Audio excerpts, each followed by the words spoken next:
اعوذ باللہ من الشیطان الرجیم، بسم اللہ الرحمن الرحیم، وبہ نستعین وہو خیر المعین۔ سلسلہ کلام سیرت انبیاء کے عنوان سے جاری تھا کہ انبیاء کرام علیہ السلام نے انسانی تربیت کے لیے کون سے فارمولے اپنائے اور کن راستوں سے ہوتے ہوئے انسان کو منزل کمال تک پہنچایا۔ بعض کا سلسلہ یہاں تک آ پہنچا تھا کہ وہ ایک محاذ باطل پر جو انسان کے سامنے رکاوٹ ہے بنام شیطان، اس کو خالق کائنات نے کیا سرمایہ دیا کہ بیان ہو چکا ہے، اور اس نے اپنی پالیسی کا جو اعلان کیا کہ میں کیا کروں گا وہ بھی عرض ہو چکا تھا۔ آج اس محاذ حق کا سرمایہ یا اس کے مقابلے میں جو دوسرا محاذ ہے بنام حضرت آدم علیہ السلام، اگر آپ نے وہ حدیث دیکھی ہو تو جہاں پہ یہ سارا سلسلہ شروع ہوا کہ شیطان نے اتنی چیزیں مانگی اور مانگنے کے بعد کہا یہ بھی چاہیے، یہ بھی چاہیے، یہ بھی چاہیے، اور سب کچھ ملنے کے بعد اب باری آئی حضرت آدم علیہ السلام کی، اور حضرت آدم علیہ السلام نے ایک ہی سوال کیا کہ الہ العالمین، اتنا کچھ آپ نے شیطان کو دے دیا اور اس کو میری اولاد پر مسلط بھی کر دیا، اور وہ خون کی طرح میری اولاد کے اندر رگوں میں دوڑتا بھی ہے اور آنکھوں سے اوجھل بھی ہے اور ہر شکل میں آ بھی سکتا ہے، البتہ معصومین علیہ السلام کی شکل و صورت نہیں اپنا سکتا، میں کیا کروں؟ یہاں پہ تربیتی نقطہ یہ تھا، یہیں سے جو آغاز ہوتا ہے انبیاء کا تربیت کے عنوان سے، کہ ابلیس اللہ کی بارگاہ میں آ کے مانگتا ہے کہ یہ بھی چاہیے، یہ بھی چاہیے، یہ بھی چاہیے، لیکن اسی حدیث میں اگر آپ نے غور کیا ہو تو حضرت آدم علیہ السلام نے سوال نہیں کیا، مانگا نہیں ہے۔ اور یہ ادب ہے کہ جب کسی بڑے کے محضر میں ہوں اور آپ کو یقین ہو کہ وہ آپ کی حالت کو دیکھ رہا ہے اور آپ سے زیادہ آپ کی نسبت دلسوز بھی ہے، آپ سے زیادہ آپ کے ساتھ مہربان بھی ہے، تو یہ خلاف ادب ہے کہ وہاں پہ لب گشائی کی جائے۔ لہذا حضرت آدم علیہ السلام نے کچھ مانگا نہیں، صرف یہی اعلان کیا کہ اس کو تو آپ نے اتنا دے دیا، اب میرا کیا بنے گا، بس آگے مجھے یہ چاہیے، مجھے یہ دے دیں، میں یہ لے لوں، نہ ایسی کوئی بات نہیں ہوئی۔ خالق کائنات نے خود سے جو مناسب سمجھا اتنا دیا کہ حضرت آدم علیہ السلام راضی ہو گئے۔ پہلی چیز جو سرمایہ کے طور پہ حضرت آدم علیہ السلام کو خالق کائنات نے دی وہ یہ تھی کہ اے آدم، اے میری حجت، اے واسطہ فیض، آپ کو اور آپ کی اولاد کو جو پہلا سرمایہ میں دوں گا وہ یہ ہے کہ اگر آپ لوگوں نے ایک حسنہ انجام دیا تو 10، اور اگر ایک سیئہ انجام دیا تو وہ سیئہ ایک ہی شمار کیا جائے گا۔ قرآن کی آیت بھی ہے، سورہ مبارکہ بقرہ، معذرت، سورہ مبارکہ انعام، آیت نمبر 160، من جاء بالحسنۃ فلہ عشر امثالہا ومن جاء بالسیئۃ فلا یجزی الا مثلہا، کہ جو بھی حسنہ لے کر ہماری بارگاہ میں آئے گا تو ہم اس حسنے کو 10 برابر کر دیں گے، اور جو سیئہ لے کر آتا ہے تو اسی کے مقابلے میں فقط اسی ایک سیئہ کی اس کو سزا دی جائے گی۔ خوب، آیا یہ جو 10 گنا ہے حسنہ، یہ تفضل ہے یا تعبد ہے کہ بس خدا نے کہہ دیا اور حضرت آدم نے مان لیا یا لے لیا، یا خالق کائنات اپنا لطف ظاہر کرنا چاہ رہا تھا تو اس لیے کہا کہ ایک حسنہ 10 دے دوں گا، اور حضرت آدم علیہ السلام بھی راضی ہو گئے۔ حقیقت حال یہ ہے کہ درست ہے کہ تفضل ہے، لیکن اس تفضل کے پیچھے خالق کائنات نے حضرت آدم علیہ السلام سے کہا کہ ہم نے آپ کی خلقت ہی اس طرح سے کی ہے، آدم اور آدم کی اولاد کی تخلیق ہی اس طرح ہوئی ہے کہ جب بھی حسنہ انجام دو گے 10 گنا ہوگا۔ اور یہ بڑا فرق کرتا ہے کہ خلقت کے اعتبار سے انسان ہر عمل ایسا انجام دے جو 10 گنا شمار کیا جائے، تو اس کا راز خود انسان کی تخلیق میں ہے۔ یعنی ہم نے آپ کی خلقت اس طرح سے کی ہے کہ جو بھی آپ اچھائی کریں گے وہ 10 گنا شمار ہوگی۔ اور اس کی وجہ کیا ہے؟ خالق کائنات نے حضرت آدم علیہ السلام کو بدن دیا، بدن کے ساتھ ایک مجرد مخلوق کا ساتھ میں ضمیمہ کر دیا بنام فطرت یا بنام روح، اور اعلان کیا لقد خلقنا الانسان فی احسن تقویم، بہترین ماڈل میں ہم نے اس انسان کو خلقت دی۔ اور اس خلقت کا انداز کیا ہے؟ وہ انداز بڑا انوکھا ہے کہ ایک حسنہ انجام دو گے 10 شمار ہوں گے۔ کیوں؟ ایک بات سے قرآنی انشاءاللہ اشارہ کر رہا ہوں، آپ تھوڑا سا مطالعہ کیجئے گا اس پہ، کہ خالق کائنات قرآن میں ارشاد فرماتا ہے کہ انا ہدیناہ السبیل اما شاکرا و اما کفورا، کہ ہم نے انسان کو ایک ہی راستہ دکھایا ہے، سبیلان نہیں کہا ہے۔ اور یہ خود غور طلب بات ہے، ہم اردو میں ترجمہ غلط کرتے ہیں کہ ہم نے خیر اور شر کا راستہ دکھا دیا ہے، نہ، انا ہدیناہ السبیل، صرف ایک راستہ ہم نے دکھایا ہے، دوسرے راستے کی ہم نے رہنمائی نہیں کی ہے، دکھایا ہی نہیں ہے اصلاً۔ البتہ ایک اور آیت ہے کہ انا ہدیناہ النجدین ولسانم وشفتین، وہاں پہ بھی آ کے ترجمے میں مشکل ہوتی ہے، یعنی اشتباہ کرتے ہیں ترجمہ۔ خوب کیا ہے انشاءاللہ مطالعہ کیجئے گا، اگر ذہن میں آیا تو میں خود اس بات کی طرف اشارہ کر دوں گا۔ کیونکہ فطرت دی انسان کو، اس فطرت کا تقاضا کیا تھا؟ اس فطرت کو دینے کے بعد روح نورانی اپنے نور سے خلق کر کے جو انسان کے بدن کے ساتھ ضمیمہ کی، اس کی خصوصیت یہ تھی کہ اس کا رخ خالق کائنات نے اپنی ذات کی طرف رکھا ہے، اور جیسی اس رخ سے ہٹتی ہے تو کیا ہوتی ہے؟ یہ دھندلی ہو جاتی ہے، اس پہ پردہ آ جاتا ہے۔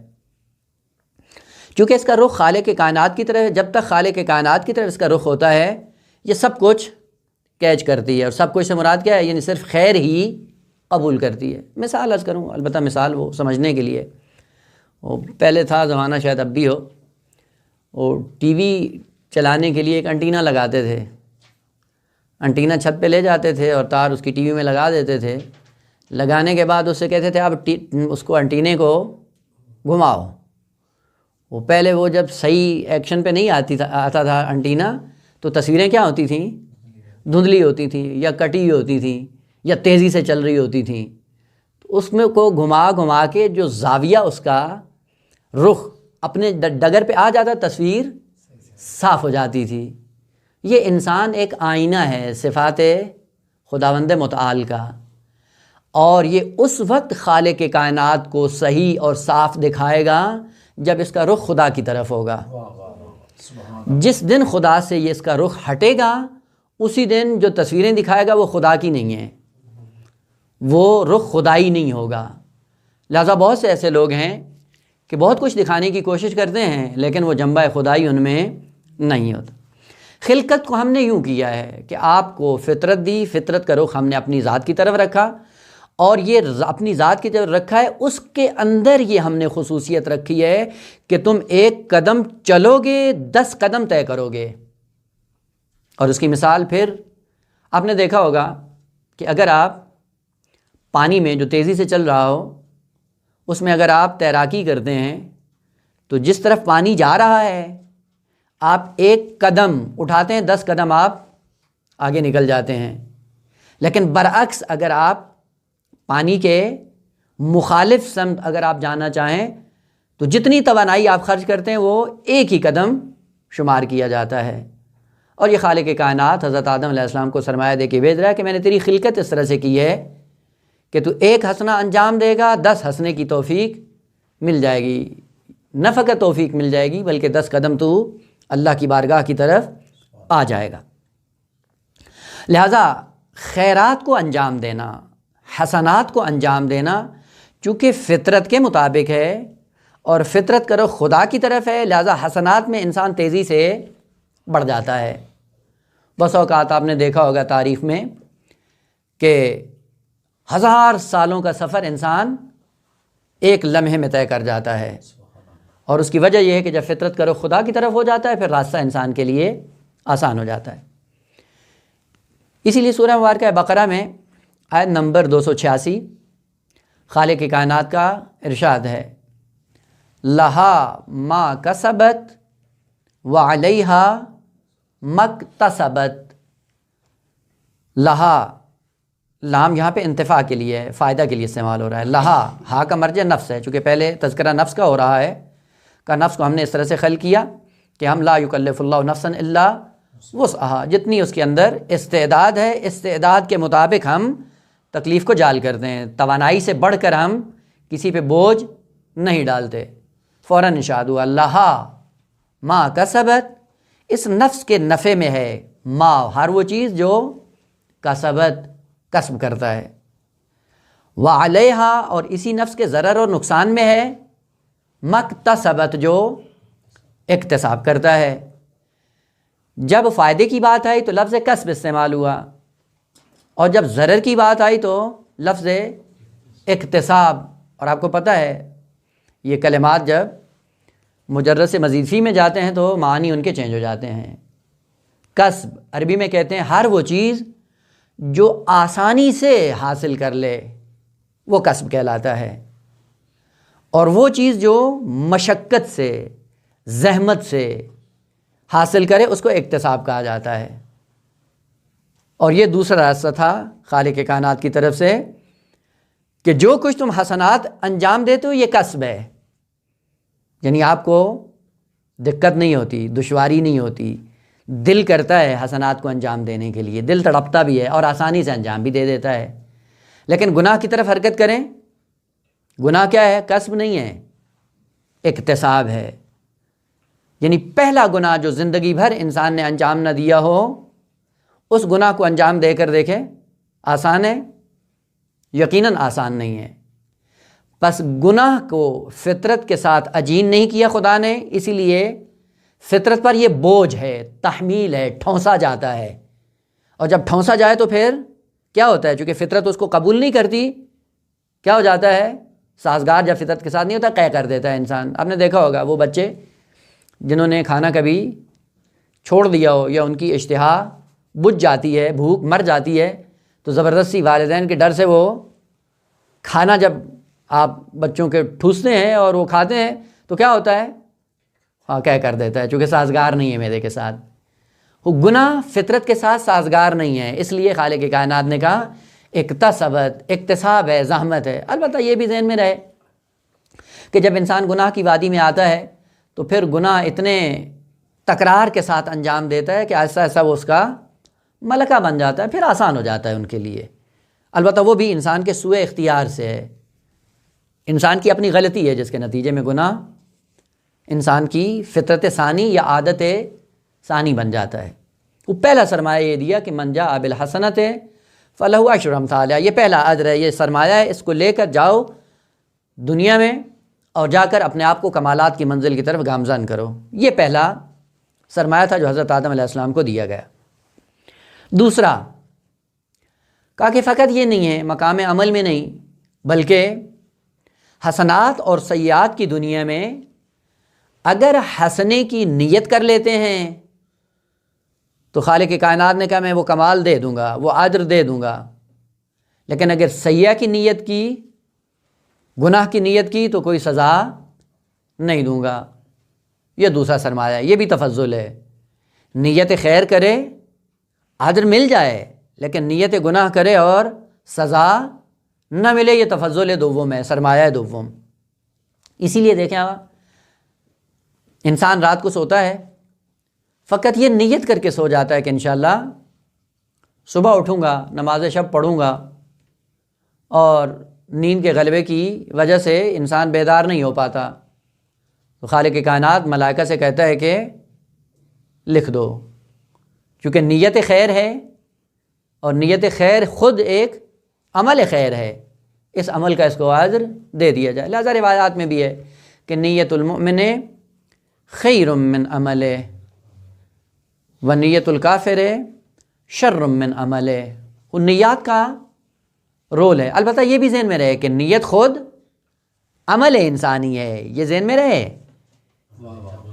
ہاں، نیت ایسا نہیں ہے کہ ہم نے فقط سوچ لیا اور نہ، نیت خود ایک عمل ہے، عمل جوانحی۔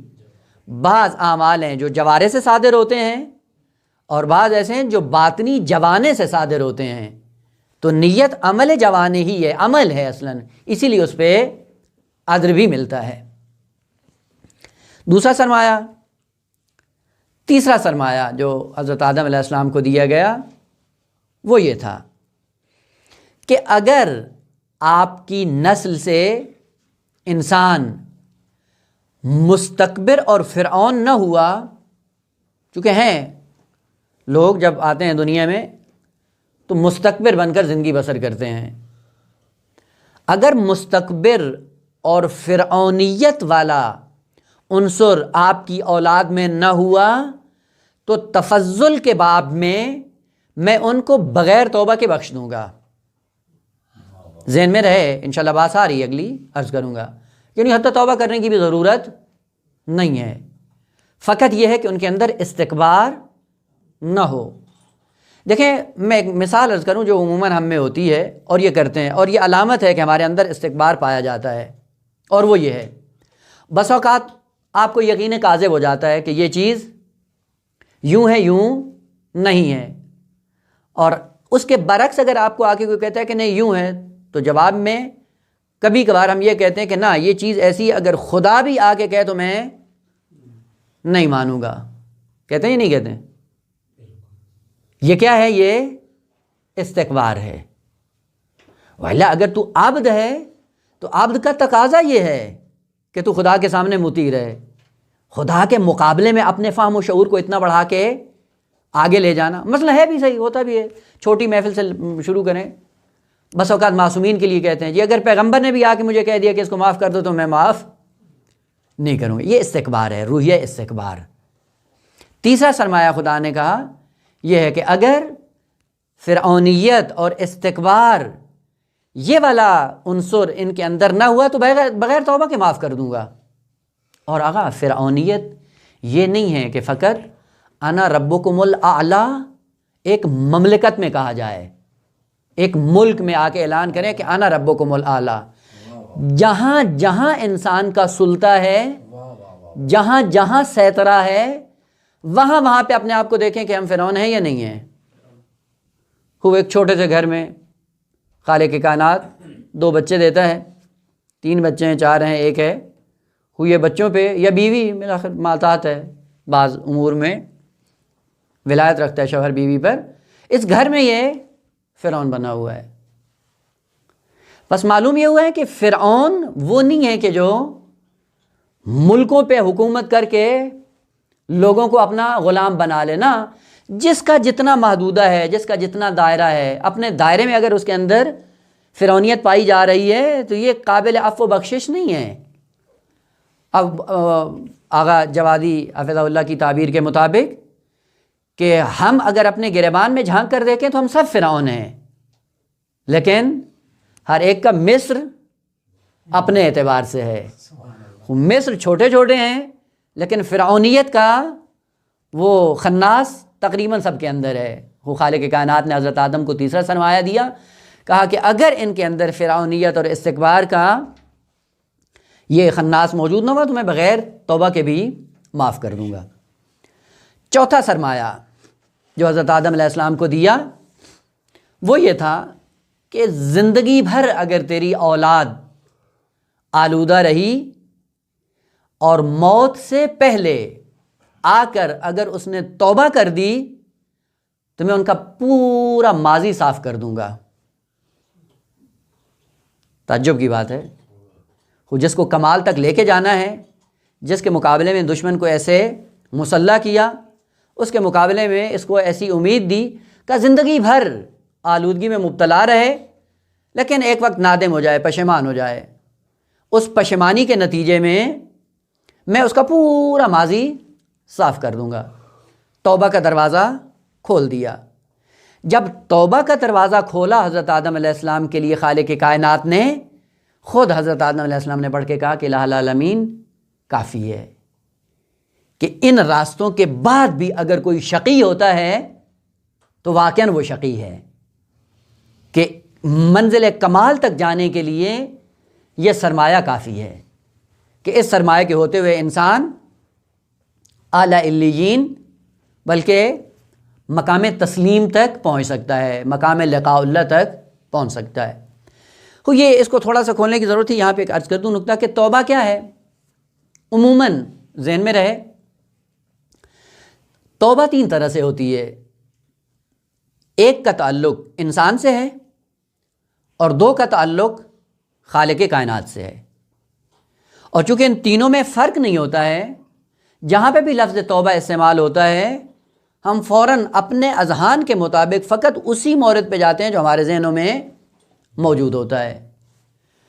سب سے پہلا مورد توبہ کا یہ ہے کہ انسان جو آلودگیوں میں گھرا ہوتا ہے، خالق کائنات کا تفضل اور لطف شامل حال ہوتا ہے، جس کے نتیجے میں یہ آگاہ ہو جاتا ہے کہ میں ابھی تک تاریکی میں تھا، ابھی تک میں آلودگی میں تھا۔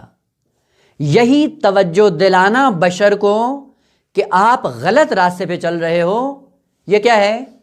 توبہ ہے، یہ فیض الہی ہے، یہ خالق کائنات کی طرف سے توفیق ہے، تفضل اس ذات کا۔ اس فیض کو بھی کیا کہا جاتا ہے؟ توبہ۔ چونکہ توبہ کا معنی کیا ہے؟ رجوع، بازگشت، یعنی خدا اپنے فیض کے ساتھ بازگشت کرتا ہے اپنے عبد پہ، اور اپنے عبد کو اس قابل بناتا ہے کہ جو آپ نے ماضی گزارا ہے اس پہ نظر ثانی کرو، ندامت اور پشیمانی کے نتیجے میں اس کا جبران کرو۔ یہ توفیق آنے کے بعد اگر انسان متوجہ ہو جاتا ہے، اس توجہ کے بعد پھر انسان کیا کرتا ہے؟ خود انسان توبہ کرتا ہے۔ توبہ کرتا ہے کیا مطلب؟ یعنی ابھی تک خدا سے دور تھا، اب اس فیض کے نتیجے میں خود اپنے آپ کو پلٹاتا ہے خالق کائنات کی طرف۔ اسی لیے توبہ عبد کیا ہے کہ وہ جتنی آلودگیاں تھیں ان کو چھوڑ کر آؤ اللہ کی بارگاہ میں، رجوع کرو خالق کائنات کی طرف۔ یہ رجوع عبد کا اللہ کی طرف، یہ توبہ ہے جو مخصوص ہے انسان کے ساتھ اور بشر کے ساتھ۔ یعنی بشر کام کیا کرتا ہے؟ خدا کے عطا کردہ فضل کے سائے میں اپنے ماضی کی غلطیوں کا جبران کرتے ہوئے دوبارہ پلٹ آتا ہے اللہ کی بارگاہ میں۔ تیسرا قدم پھر خالق کائنات کا ہے، اور وہ کیا ہے کہ ممکن ہے خالق کائنات اس کو بے عنوان عبد قبول کر لے، اور ممکن ہے قبول نہ کرے۔ پس 2 فیض ایسے ہیں جن کا تعلق خدا سے ہے۔ توبہ کی توفیق دینا یہ بھی اللہ کا کام ہے، اور اگر عبد توبہ کر لیتا ہے تو اس کی توبہ قبول کرنا یہ بھی اللہ کا کام ہے۔ پس ان 2 توبہ کے درمیان ایک توبہ ہے جو عبد سے صادر ہوتی ہے۔ یہ اس لیے عرض کیا ہے کہ قرآن کے اندر یہ کلمات بہت زیادہ استعمال ہوئے ہیں، اور یہ حقیقت منکشف نہ ہونے کے نتیجے میں انسان جھانسے کا شکار ہو جاتا ہے۔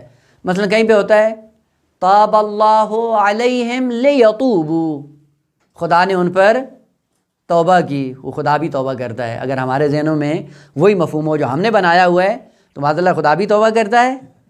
نہ، خدا اپنا فیض دیتا ہے۔ کیوں؟ لیتوبوا، تاکہ یہ اس کی بارگاہ میں آ جائیں۔ بارگاہ خدا میں آنے کے بعد یہ ممکن ہے قابل پذیرش ہو، اور ممکن ہے قابل پذیرش نہ ہو۔ دوسری چیز کہ اگر تائب انسان جس کی توبہ قبول ہو جاتی ہے، وہی تیسرا مرحلہ، یعنی پہلے خدا توفیق دے، پھر انسان اپنے ماضی کی غلطیوں کا جبران کرے، اور خالق کائنات اس کی توبہ کو قبول کر کے اپنا بندہ شمار کر لے اور اپنے بندوں میں اس کو جگہ دے دے۔ اس کا مقام کیا ہے، اس کا درجہ کیا ہے، یعنی درجات کمالی میں یہ کہاں پہنچتا ہے؟ یہ تائب کی بات کر رہے ہیں، مومن کی نہیں، جس نے کبھی اپنے آپ کو آلودہ نہیں کیا، فقط تائب کی بات ہے۔ معروف داستان آپ نے سنی ہوگی، مدینہ کی سرزمین پہ ایک بہت بڑا ڈاکو جو ہمیشہ دیواریں پھلانگ کے لوگوں کی چوریاں کرتا تھا، نام ہے نا ذہن میں، جنہوں نے سنا ہوگا ذہن میں، احسن، ایاز۔ یہ چور تھا، ڈاکو تھا۔ ایک رات ایک گھر میں چوری کرنے کے لیے جاتا ہے تو اندر سے قرآن کی تلاوت کی آواز آ رہی تھی، الم یأن للذین آمنوا ان تخشع قلوبہم لذکر اللہ۔ آیا وہ وقت آ نہیں پہنچا ہے مومنین کے لیے کہ ان کے دل ڈر جائیں خشیت خدا سے اور خود کو خدا کی بارگاہ میں پہنچا دیں؟ جیسے ہی اس نے اس آیت کو سنا تو فوراً آواز دی اس نے، ہاں قد حان الوقت، ہاں وہ وقت آ گیا ہے۔ وہیں پہ اس نے سب کچھ چھوڑ دیا۔ اور پھر توبہ کا معنی یہ نہیں کہ چھوڑ دیا ہے، نا، جبران کرنا ہے، جو غلطیاں پہلے کی ہیں ان کا جبران کریں۔ وہ جبران کرنے کے نتیجے میں خصوصاً حقوق الناس۔ اب جب اس کو خیال آیا کہ مجھے جس کا مال چرایا ہے واپس کرنا ہے، اس میں ایک یہودی تھا، اس یہودی کے پاس گیا۔ البتہ داستان میں ہے کہ ظاہراً وہ یہودی سرزمین شام میں رہتا تھا جس کا مال اس نے بہت زیادہ چرایا ہوا تھا۔ شام میں گیا توبہ کرنے کی غرض سے، اور اس سے کہا بھئی دیکھو، میں پہلے تھا ڈاکو تھا، چھوڑ دیا ہے، تو آپ کا مال میں نے بہت چرایا اور میرے پاس ہے نہیں کہ میں آپ کو دے سکوں، تو مہربانی کرو آپ معاف کر دو۔ تو اس نے کہا کہ نہیں، میں نے بھی قسم کھائی ہے کہ جب تک آپ مجھے پیسہ نہیں دو گے میں معاف نہیں کروں گا۔ تو اس نے کہا میرے پاس تو ہے نہیں۔ کہا کوئی مشکل نہیں ہے، یہ میرا جو وہ چٹائی ہے اس کے نیچے پڑے ہیں یہ درہم و دینار، آپ اس کو اٹھا اٹھا کے دیتے رہو، جب میرا قرضہ پورا ہو جائے گا تو میں تمہیں معاف کر دوں گا۔ ٹھیک ہے، کوئی مسئلہ نہیں ہے۔ وہ اس نے ہار ڈالا، نکالے درہم و دینار اور دیتا رہا، اور جیسے اس کا قرض مکمل ہوا تو کہتا ہے کہ کہاں سے آئے ہو؟ کہا مدینہ کی سرزمین پہ۔ کہا وہاں آخری پیغمبر آ چکے ہیں؟ کہا آ چکے ہیں۔ کہا ان کا نام خود اس نے بتایا، تو کہا پھر اس کا کلمہ مجھے بھی پڑھاؤ۔ وہیں پہ مسلمان ہوا اور کلمہ پڑھ لیا۔ تو یہ خود ایاز پریشان ہو گیا کہ بھائی کیا ہے، بھائی میں تو اپنا گناہ بخشوانے آیا تھا اور تو مسلمان ہو گیا ہے۔ کہا ہماری کتابوں میں موجود ہے تورات کے اندر کہ جو آخری نبی کی امت میں سے تائب ہوگا اس کا یہ مقام ہوگا کہ اگر وہ زمین سے کہے سونے کی ہو جا تو وہ ہو جائے گی۔ کہا میری چٹائی کے نیچے کچھ بھی نہیں تھا، میں اس صدد میں تھا میں دیکھوں کہ تو آخری نبی کی امتی بنا ہوا ہے یا نہیں، اور اگر واقعا تو حقیقی تائب ہے تو تیرے اندر یہ کمال ہونا چاہیے۔ تائب کا یہ مقام ہے، تائب کا، مومن کا نہیں جس نے کبھی اپنے آپ کو آلودہ نہیں کیا ہے۔ جو واقعا آلودہ نہیں کرتے ان کا مقام کیا ہوگا، انشاءاللہ آئے گا ذیل میں، اس کی طرف بھی اشارہ ہوگا۔ یہ سرمایہ دیا خالق کائنات نے آدم کو اور نسل آدم کو، کہا کہ اس توبہ کے عنصر کے بعد آؤ میری ذات کی طرف سفر کرو، دیکھو کتنا جلدی میری ذات کی طرف پہنچ سکتے ہو۔ لفظ آ گیا توبہ کے، یہیں پہ عرض کر دوں کہ توبہ جو ہے پھر مصداقی اعتبار سے 3 طرح کی ہوتی ہے۔ پہلا درجہ توبہ کا کیا ہے کہ انسان اگر توبہ کرتا ہے اور ماضی کا جبران کرتا ہے، اس توبہ کا اثر یہ ہوتا ہے ستاریت، حجاب، پردہ پوشی، یا جس کو قرآن نے کہا ہے تکفیر۔ کافر کو کافر اس لیے کہتے ہیں کہ وہ چھپا دیتا ہے، وہ کسی حقیقت کو چھپا رہا ہوتا ہے، وہ حقیقت جو عیاں ہو توحید، اس کو جب چھپاتا ہے تو کافر کہلاتا ہے۔ اور ضمناً اسی لیے کسان کو بھی کافر کہتے ہیں، کیونکہ بیج کو لے کر زمین کے دل میں چھپا دیتا ہے۔ اب اس کا مطلب یہ نہیں کہ جا کے آپ کسان سے کہیں آپ کافر ہیں، ہاں وہ عکس العمل جو ہوگا پھر آپ خود ہی جانیں گے۔ تکفیر یہ پہلا اثر ہے توبہ کا۔ خالق کائنات نے سورہ مبارکہ نساء آیت نمبر 31 میں ارشاد فرمایا، ان تجتنبوا کبائر ما تنہون عنہ، اگر تم اجتناب کرو ان کبیرہ گناہان سے کہ جن سے تمہیں روکا گیا ہے، تو کیا کریں گے؟ نکفر عنکم سیئاتکم، صغیرہ گناہوں پہ پردہ ڈال دیں گے، یعنی توبہ کرنے کی ضرورت نہیں ہے۔ اگر کبیرہ گناہوں سے آپ نے بچا لیا تو صغیرہ پہ ہم خود ہی پردہ ڈال دیں گے، کسی کو نظر نہیں آئیں گے۔ اور یہ عمل تکفیر یہ ہے کہ قیامت میں ہے، اس کے نامہ اعمال میں، اس کی ذات میں خبث ہے، آلودگی ہے، لیکن خالق کا لطف یہ ہوگا کہ کسی کو نظر نہیں آئے گا۔ یہ پہلا درجہ ہے توبہ کا، کہ آلودگی ہونے کے باوجود نظر نہیں آئے، چھپ جائے گی، لیکن ہے تو صحیح نا، اندر ہوتی ہے لیکن ظاہراً نظر نہیں آتا۔ اگر مثال عرض کریں، بعض لوگ دیکھتے ہیں چلتے ہیں بڑے صحیح و سالم نظر آتے ہیں، لیکن اندر کینسر جب ہوتا ہے تو پتہ نہیں چلتا ہے، لیکن ایک دن جب وہ کینسر ظاہر ہوتا ہے تو پھر انسان ڈھیر ہو جاتا ہے۔ ظاہراً آپ دیکھیں بڑا صحیح سالم انسان ہے، جا رہا ہے، صحت مند بھی ہے، لیکن اندر چونکہ اس نے بیماری نے رخنہ کیا ہوا ہے اور اس کو پتہ نہیں ہے اس کا، تو بعد میں اس کے عواقب جو ہوتے ہیں پھر ان کو تحمل کرنا بہت مشکل ہوتا ہے۔ پہلا اثر توبہ کا یہ ہے کہ ہم پردہ ڈال دیں گے سیئات پہ، نظر نہیں آئیں گی لیکن رہیں گی آپ کے نامہ اعمال میں۔ دوسرا درجہ توبہ کا یہ ہے کہ نہ فقط آپ کے سیئات پہ پردہ ڈالیں گے بلکہ سیئات کو مٹا دیں گے،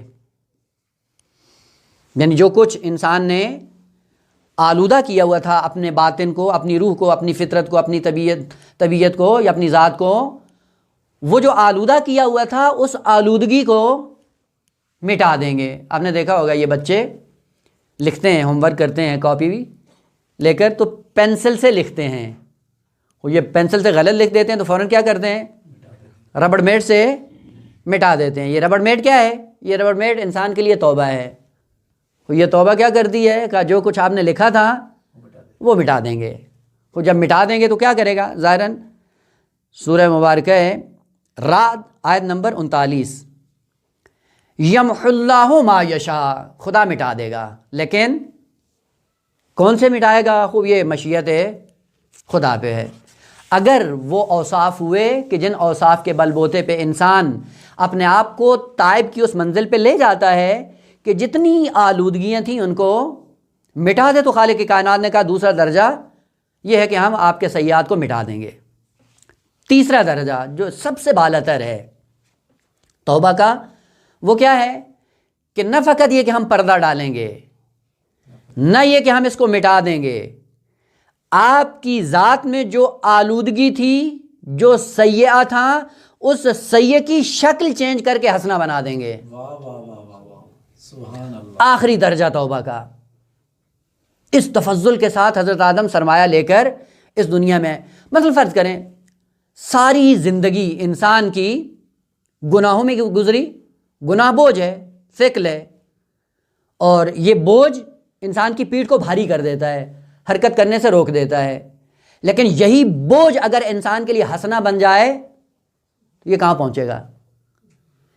سیئات کو حسنات میں تبدیل کرنا یہ توبہ کا آخری درجہ ہے، لیکن اس کے لیے شرائط ہیں۔ نمونہ بھی یاد کر دوں، سورہ مبارکہ فرقان آیت نمبر 70، من تابا، توبہ کرے، وآمنا، توبہ کے بعد ایمان محکم، عمل صالح، خوب یہ کون ہوں گے؟ فاولئک یبدل اللہ سیئاتہم حسنات، تبدیل کر دے گا، سیئہ نہیں رہے گا، اب سیئہ کس میں تبدیل ہو جائے گا؟ حسنہ میں۔ وہ جو اتنا بوجھ اٹھایا ہوا تھا گندگی کا، وہ خالق کائنات ایسا کیمیا گر ہے کہ بے قیمت چیز کو قیمت عطا کر دیتا ہے۔ نمونہ اس کا تاریخی ایک جو سب کے سامنے ہے وہ جناب حور کا نمونہ ہے۔ وہ جو قعر جہنم میں تھا، ایک لمحے میں کیا ہوا کہ سیئات ساری حسنات میں تبدیل ہو گئیں۔ وہ امامت کو اگر اس طرح سے قبول کرو تو پھر سیئات حسنات میں تبدیل ہو جاتی ہیں۔ اور یہ کیمیائی گری آپ دیکھتے رہتے ہیں، مثال کے ساتھ اگر اس کو واضح کرنا چاہیں، آپ نے دیکھا ہوگا کہ مٹی کو اٹھاتے ہیں کیا بن جاتی ہے؟ ہاتھ لگاتا ہے کیمیائی گر، ہے مٹی، عام مٹی ہے، لیکن کیا ہے؟ عام مٹی ہے، لیکن جب کیمیائی گر کے ہاتھ میں آتی ہے مٹی نہیں رہتی، ہیرے بن جاتی ہے، جواہرات بن جاتی ہیں، سونا بن جاتی ہیں۔ معروف واقعہ امام رضا علیہ الصلوۃ والسلام کا، اللهم صل علی محمد وآل محمد وعجل فرجہ۔ جب امام علیہ السلام کو مدینہ کی سرزمین سے اغوا کر کے اس ملعون نے مرو کی طرف بلایا، نشاپور میں پہنچے، نشاپور میں کچھ قیام کیا۔ اس قیام کے دوران ایک شخص آیا جس نے امام علیہ السلام کے محاسن ٹھیک کیے، یعنی تھوڑا مرتب کر دیے، محاسن یعنی داڑھی وغیرہ سیٹ کی، خط کر دیا۔ اور امام علیہ السلام نے کہا کہ مانگو، کتنا مانگنا ہے، کیا چاہیے؟ کہا مولا نہیں، کچھ بھی نہیں چاہیے۔ تو امام نے کہا نہیں مانگو، شرماؤ نہیں، جو چاہیے میں دیتا ہوں۔ تو کہا نہیں مولا مجھے کچھ بھی نہیں چاہیے۔ امام نے کہا مگر ہم اہل بیت کسی کا حق رکھتے نہیں ہیں، خود مانگو۔ جب تیسری مرتبہ امام نے کہا مانگو اور اس نے کہا کہ نہیں مولا نہیں چاہیے، وہاں پہ ایک بہت بڑا پتھر پڑا تھا۔ امام نے کہا یہ اٹھا کے دو۔ اس نے اٹھا کے دیا، امام نے ہاتھ لگایا اور پھینک دیا، کہا یہ لے لو۔ دیکھا تو وہ سارا سونا بنا ہوا ہے۔ یہ ہے کیمیاگر، مٹی کو سونا بنا دینا۔ اور یہ کہاں سے آتا ہے؟ جو مظہر صفات خداوندی ہو وہ یوں ہی ہوتا ہے کہ خدا کا کام ہے سیئات کو حسنات میں تبدیل کرنا، یعنی بی ارزش چیز کو با ارزش بنا دینا، بے قیمت کو قیمتی بنا دینا۔ وہ عام مٹی ہے، کوئی ارزش نہیں تھی، کیمیاگر کے ہاتھ میں آئی سونا بن گئی، لیکن وہ بھی کوئی عام آدمی نہیں تھا۔ اس نے سونا پھینک دیا، کہا مولا اگر دینا ہے تو پھر یہ نہیں چاہیے۔ کہا کیا چاہیے؟ کہا پھر اگر دینا ہے تو عند الاحتضار فی القبر و فی الحشر، ان تین مقامات پہ آ کر میری مدد کیجیے۔ واہ واہ واہ واہ، امام نے کہا کہ سبحان اللہ سبحان یہ وعدہ ہے فرزند رسول کا کہ انشاءاللہ ان تینوں مقامات پہ تیری مدد کو آؤں گا۔ اور یہی وجہ ہے کہ امام علیہ السلام کے لیے ہے کہ جو امام رضا علیہ السلام کا ظاہر بنتا ہے، امام علیہ السلام کا وعدہ ہے کہ ان تین مقامات پہ میں اپنے ظاہر کی زیارت کرنے آؤں گا۔ چلے گئے امام علیہ السلام مرو میں، اور کئی ایک پادریوں کے ساتھ مناظرے میں مشغول تھے کہ اچانک دیکھا امام غائب ہو گئے، غائب ہو گئے، نظر نہیں آ رہے ہیں۔ اور تھوڑا سا عرصہ جب گزرتا ہے تو پھر دیکھتے ہیں کہ امام وہیں تشریف فرمایا جہاں پہ پہلے بیٹھے ہوئے تھے۔ بڑا تعجب ہوا لوگوں کو کہ کیا ہوا؟ پوچھا انہوں نے کہ مولا آپ کہاں گئے تھے، کیا ہوا، نظر نہیں آ رہے تھے؟ تو کہا کہ ایک وعدہ کیا تھا نشاپور سے آتے ہوئے، اور اس وعدے کا وقت آ گیا تھا، وہ وعدہ نبھانے گیا تھا۔ عالم احتضار میں جیسے یہ محب پہنچتا ہے، امام رضا علیہ السلام ملک الموت سے خطاب کرتے ہیں، تمہیں پتہ نہیں ہے کہ یہ امام رضا کا ظاہر ہے؟ واہ واہ، کہا کہ اس وقت آپ کو پتہ ہونا چاہیے کہ میرا ظاہر ہے، اور ظاہر کے ساتھ وہی برخورد کرو جو ہمارے ساتھ اس کی نسبت ہے۔ لہذا ذہن میں رہے کہ ہم جو ائمہ طاہرین کی بارگاہ میں جاتے ہیں ظاہر بن کر جائیں، حقیقی ظاہر، تاجر نہیں بنے، کیونکہ ہم تاجر بن کے، مانگنے والے بن کے، سائل بن کے جاتے ہیں، ساری چیزیں لے آتے ہیں اور جس چیز کو لینا چاہیے وہ نہیں لے کے آتے ہیں، یعنی سارے کام کرتے ہیں سوائے زیارت کے، زیارت نہیں کرتے، باقی سب کچھ کرتے ہیں۔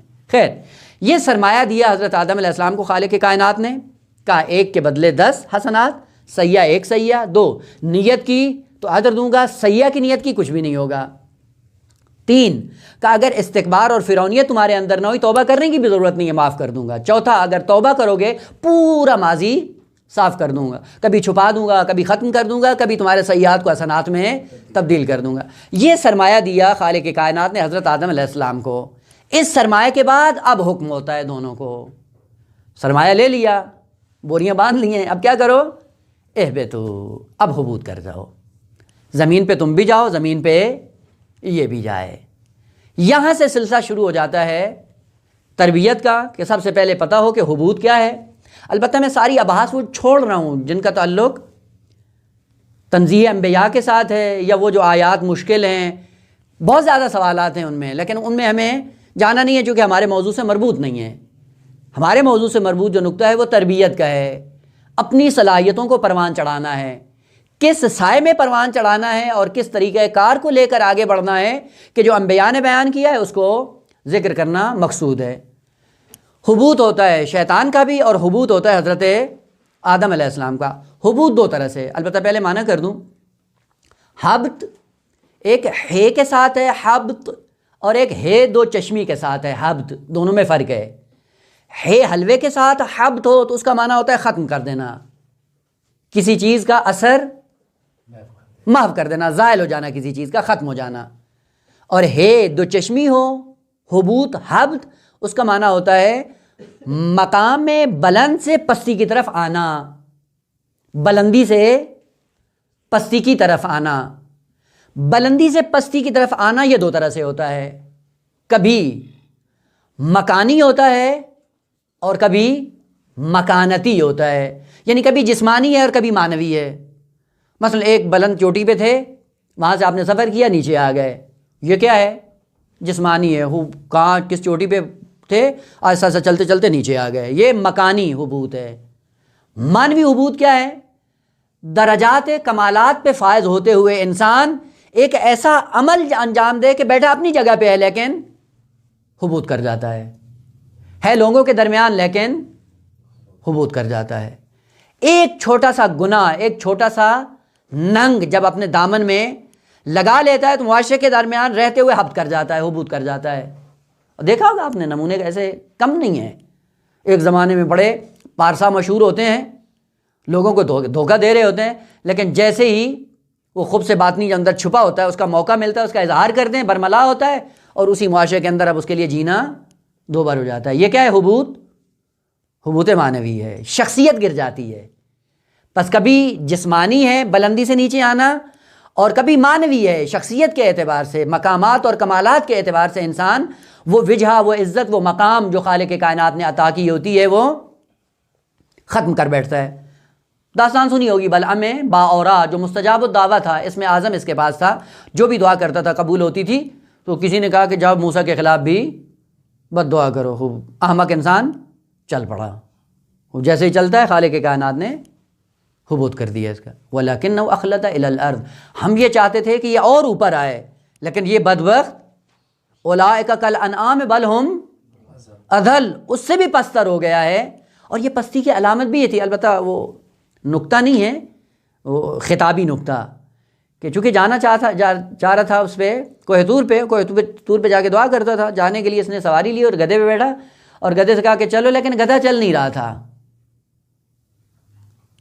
تب بھی اس کو شعور نہیں آیا کہ جس حجت خدا کے خلاف تم جا رہے ہو اور جس سواری پہ تم جا رہے ہو وہ ہے حیوان، لیکن اس کے اندر اتنا شعور ہے کہ حجت خدا کے خلاف نہیں جانا، اور یہ انسان ہو کر بل ہم اضل کا مصداق بن کے بدبخت حجت خدا کے خلاف جا کے نفرین کرنے کے لیے تیار ہو گیا۔ بس حبوط کبھی جسمانی ہے، مادی ہے، مکانی ہے، اور کبھی شخصیت کے اعتبار سے انسان گر جاتا ہے، اور جیسے ہی گرتا ہے معاشرے کے اندر اس کی عزت ختم ہو جاتی ہے۔ اور جب ختم ہوتی ہے تو پھر کہاں پہنچتا ہے؟ حبوط کے 3 مرحلے ہیں۔ حبوط یعنی کبھی کبھی انسان جب تنزل کرتا ہے، نیچے جاتا ہے، تو پھر نیچے جانے کی بھی اس کی کوئی حد نہیں ہے۔ پہلا درجہ اس کا یہ ہے، یا پہلا درجہ تو نہ کہیں، پہلا مرحلہ اس کا کہیں، یا پہلی ذلت حبوط کی یہ ہے کہ انسان کو طبیعت بھی دی ہے، فطرت بھی دی ہے، جسم بھی دیا ہے، روح بھی دی ہے۔ روح دی تھی لقاء اللہ تک جانے کے لیے، اور انسان جب حبوط کر جاتا ہے شخصیت کے اعتبار سے، کمالات کے اعتبار سے، تو پھر روح کو اپنی تن پروری کے لیے استعمال کرتا ہے، اور یہ بدترین حیوان ہے۔ روح دی تھی کہاں؟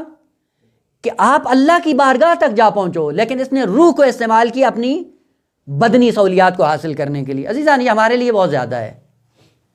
آتے ہیں حوضے میں پڑھتے ہیں، 2-4 اصطلاحات پڑھ لیتے ہیں، 2 آیتیں رٹ لیتے ہیں، 2 آیتیں رٹنے کے بعد معاشرے میں جاتے ہیں، روب جماتے ہیں، روب جمانے کے بعد کیا ہوتی ہے؟ شکم پرستی، جیب بھرنا مقصود ہے۔ یہ جیب جو بھر رہے ہو، یہ جو بدن کی آسائش فراہم کر رہے ہو، کس کے ذریعے؟ روح کی خدمت لے کر اپنے بدن کی پرورش کر رہا ہے یہ انسان۔ وہ خالق کائنات نے کہا اولئک کالانعام بل ہم اضل، یہ روح میں نے اس لیے نہیں دی تھی کہ اس روح کو تم خادم بنا کر اپنے پیٹ کو پالنا شروع کر دو۔ لہذا پیغمبر اسلام کی حدیث ہے، کتاب جامع الاخبار، پیغمبر اسلام فرماتے ہیں من کان ہمتہ ما یدخل بطنہ، جس کا تمام ہم و غم یہ ہو کہ اپنی شکم پروری کرے، پیٹ بھرے، بس پیٹ بھرنا مقصود ہے، حلال ہو حرام ہو جہاں سے آئے بٹورنا ہے، بس جمع کرنا ہے، اکٹھا کرنا ہے، اور صبح و شام اسی ہم و غم میں رہتا ہے، اسی صدد میں رہتا ہے کہ اپنی شکم پروری کرتا رہے. خوب سن لیں پھر اس کی قیمت کیا ہے. معصوم پیغمبر اسلام فرماتے ہیں کانا قیمتہ ما یخرج من بطنہ. خوب ترجمہ کرنے کی ضرورت نہیں ہے، متوجہ ہو گئے ہیں. جو شکم پرور ہے اس کی قیمت کیا ہے کا جو ما یخرج من بطنہ، جو کچھ بطن سے نکلتا ہے. وہ اگر آپ کا ہم و غم یہ ہے تو آپ کا درجہ کمالی بھی یہ ہے. یہ پہلا حبوط ہے کہ انسان شکم پرور ہو، بدن پرور ہو، آسائش بدنی میں اپنے آپ کو ڈھال کر اس روح ملکوتی سے دور ہو جائے، بلکہ نہ دور ہو جائے، اس روح کو بھی اپنے بدن اور جسم کی خدمت کے لیے 24 گھنٹے تھکانا شروع کر دے. یہ پہلا درجہ ہے انحطاط کا انسان کے لیے. دوسرا جو اس سے بدتر ہے وہ ہے ذخیرہ اندوزی. باطن سے مراد الگ ہے، ذخیرہ اندوزی مراد کیا ہے؟ انسان اپنی ذات سے ہٹ کر جو دوسری چیزیں اس کائنات میں خداوند عالم نے رکھی ہیں وہ کس لیے رکھی تھی کہ یہ انسان منزل کمال تک جا پہنچے. وہ منزل کمال میں جانا مقصود نہیں ہے بلکہ ان کو جمع کرنا مقصود ہے. مال جمع کرتا ہے، وسائل جمع کرتا ہے، گھر کا ساز و سامان جمع کرتا ہے. وہ یہ کیوں جمع کر رہا ہے؟ یہ دوسرا حبوط کا مرحلہ ہے. یعنی شخصیت کے اعتبار سے اتنا گر گیا ہے، ایسی چیزوں کو جمع کرنے کے چکر میں ہے نہ جن کو دوام ہے، نہ جن کو بقا ہے، نہ جن کو ابدیت ہے، نہ جو اس کی ہمراہی کریں گی، نہ جس کے ساتھ جائیں گی، اور ان کے بٹورنے میں یہ لگا ہوا ہے. یہ ہے جب مقام اور مقام انسانیت سے گرتا ہے تو پھر یہ چیزیں بٹورنا شروع کر دیتا ہے. اور چہ بسا اتنا جمع کرتا ہے کہ اگر اس کے ہم نو مصیبت میں مبتلا ہوں تو اس کے کانوں پہ جوں بھی نہیں رینگتی ہے. اس کو اپنا ہم غم ہے کہ اس کو اکٹھا کرنا شروع کر دو. قرآن کی آیت بھی ہے وَتُحِبُّونَ الْمَالَ حُبًّا جَمًّا، کہ مال کی نسبت ہماری محبت کیا ہے کہ انبار کرتے ہو تم مال کو، اور یہ مال کی محبت تمہارے اندر اتنی راسخ ہو چکی ہے کہ تمہیں اپنا مقصد بھول گیا جس مقصد کے لیے تم دنیا میں آئے تھے.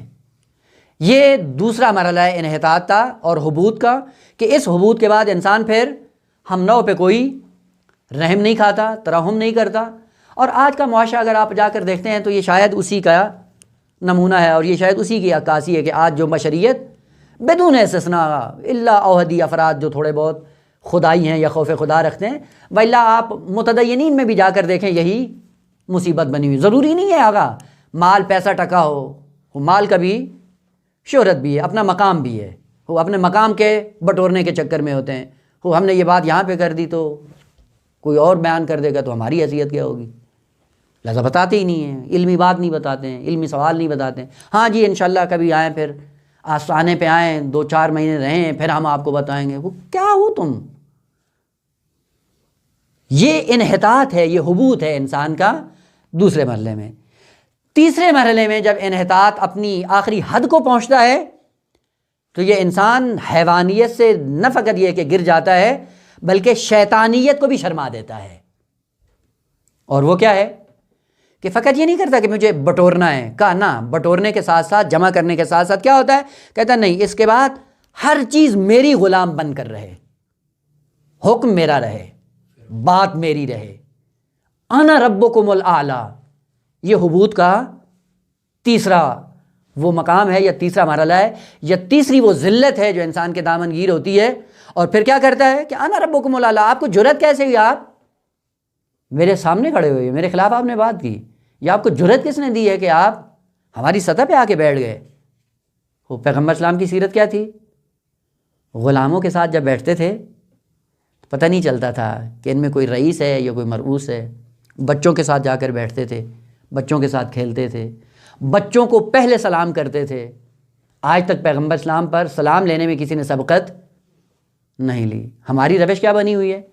کوئی بچہ آتا ہے تو جب سلام نہیں کرتا ہے تو فوراً، ہم چونکہ فارسی زیادہ ہے نا، فوراً بچہ کہتا سلامت کو، فوراً.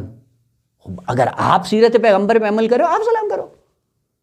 پیغمبر اسلام بچوں کو پہلے سلام کرتے تھے. حتیٰ کہ تاریخ میں ہے کہ لوگ چاہتے تھے کہ چھپ کر پہلے پیغمبر پہ سبقت لی جائے سلام کرنے میں، لیکن کوئی تاریخ میں ایسا مائی کا لال پیدا نہیں ہوا جس نے پیغمبر پر سلام میں سبقت لی ہو. یہ سیرت ہے، اس کو اپنانے کی ضرورت ہے. بس یہ حبوط کبھی مادی ہے اور کبھی شخصیت کے اعتبار سے حبوط کر جاتا ہے انسان۔ ان خطرات کے ہوتے ہوئے کہ یہ حبوط ہو سکتا ہے، اور اس حبوط کو حضرت آدم علیہ السلام نے اپنی نسل سے بیان بھی کیا اور کہا کہ یہ حبوط ہو سکتے ہیں، ان سے اپنے دامن کو بچا کر اب کیا کرنا ہے؟ اللہ کی بارگاہ کی طرف جانا ہے۔ لیکن اس سرمایہ کے ساتھ ذہن میں رہے کہ شیطان کے پاس یہ سرمایہ ہے، وہ پالیسی ہے، اب وہ کیا کرے گا اور آپ کو کیا کرنا ہے۔ یہاں سے ہمارا سلسلہ انشاءاللہ شروع ہو جائے گا اس عنوان سے کہ پہلا قدم جناب آدم علیہ السلام نے تربیت بشریت کے عنوان سے کیا اٹھایا اور کس طرح سے راہ کمال کی طرف خود بھی گامزن ہوئے اور پوری بشریت کے لیے اپنی نسل کو گامزن کرنے کی، جہاں تک میرے خیال میں کافی ہے۔